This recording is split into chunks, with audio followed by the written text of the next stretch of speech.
First royal Enfield എന്ന് പറയുന്ന application അത് ഓപ്പൺ ചെയ്യുക. അതിൽ നമുക്ക് നാവിഗേഷൻ എന്ന് പറയുന്ന ഓപ്ഷൻ താഴെ കാണാൻ പറ്റും, അതിലേക്ക് കണക്ട് ചെയ്താൽ മതി.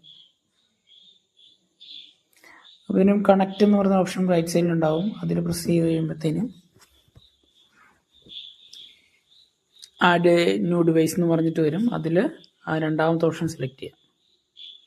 എന്നിട്ട് വണ്ടി എഞ്ചിനൊന്ന് സ്റ്റാർട്ട് ചെയ്യുക.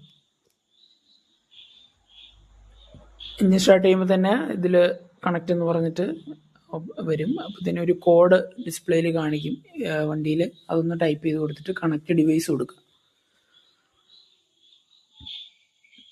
ജസ്റ്റ് ഒന്ന് സെർച്ച് ചെയ്തിട്ട് കണക്റ്റഡ് എന്ന് കാണിക്കും. എന്നിട്ട് ബാക്ക് പോവുക. ബാക്ക് പോയിട്ട് ഏതാണോ ലൊക്കേഷൻ വേണ്ടത് അവിടെ സെർച്ച് ചെയ്ത് കൊടുക്കാം. ഞാൻ ഓൾറെഡി സെർച്ച് ചെയ്തിട്ടുണ്ട്. അത് കൊടുത്തു കഴിഞ്ഞിട്ട് ഗെറ്റ് ഡയറക്ഷൻ കൊടുക്കുക. സ്റ്റാർട്ട് നാവിഗേഷൻ കൊടുക്കുക. അടുത്ത വീഡിയോ കാണാം.